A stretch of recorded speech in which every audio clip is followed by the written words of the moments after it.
We're in an election year where everything in politics seems to be polarized. But what does that mean in a historical context of where we are as a country? We sat down this week with journalist Ezra Klein for insight into that question. So I want to get a sense of this kind of broad idea of polarization. Is there like a useful definition that you think would be helpful when we're kind of trying to internalize this? Yeah, a good definition of polarization is that it is the degree to which something is clustering around two poles, right? Think of it as about magnets, right? Polarization is a term from magnets, is how far things have repelled apart from each other. And the reason I think it's important to think about this idea of the clustering is polarization is not disagreement. It is not people being mad at each other.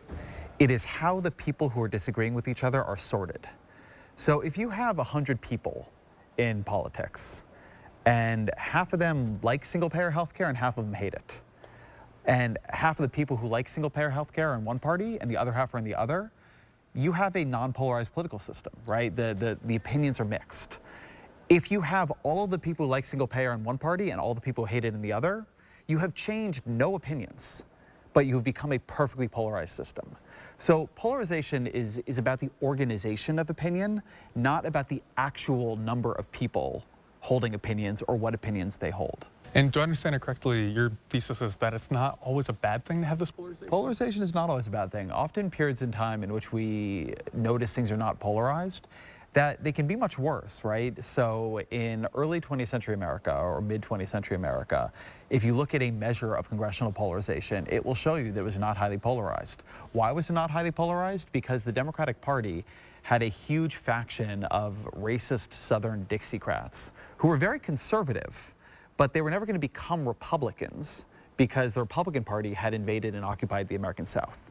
And so there was an agreement functionally between the part of the Democratic Party that was upholding segregation in the American South and the part of the Democratic Party that did not necessarily like segregation but did not prioritize ending it to wield power together.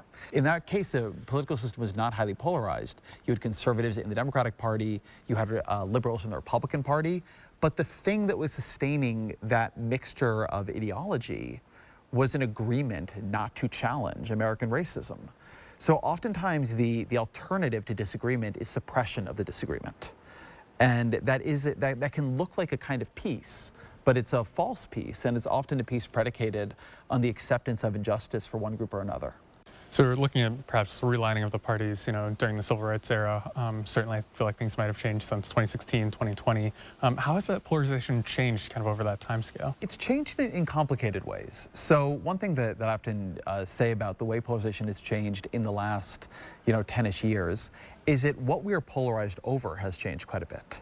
If you were asking me about polarization in 2012, in 2014, we're in Wisconsin. I would have told you a lot about the ways in which Paul Ryan and Barack Obama disagreed over privatizing Medicare, disagreed over the federal budget, disagreed over socialism and, social democracy.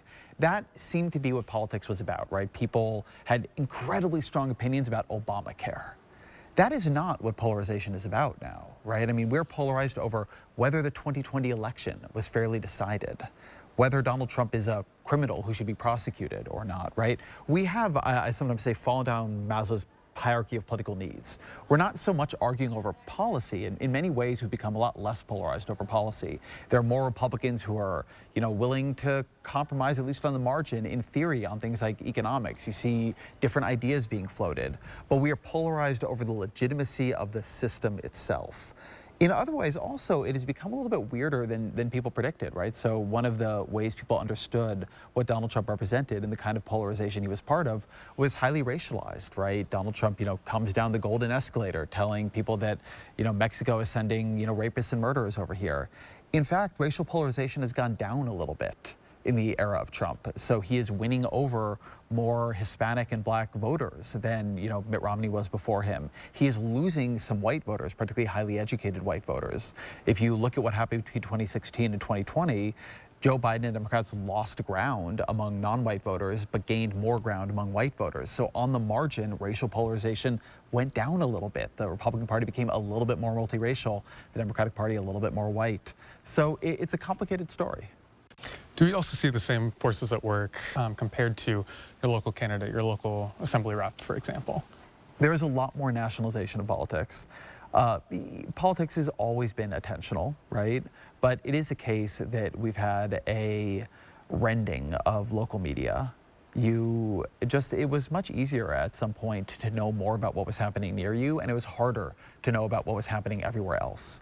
And now it's like the whole country knows about Alexandria Ocasio-Cortez and Matt Gaetz and different people who, in one way or another, stand out attentionally in the sphere. You know, I might have higher opinions of one of those than the other, but they're both very masterful at getting people to pay attention to the things they actually say. It's become much harder to stand out as a local politician, right? I mean, people now follow national podcasts. They subscribe from everywhere in the country to the New York Times. We've had a deep nationalization of the news, and that has brought alongside it a nationalization of politics.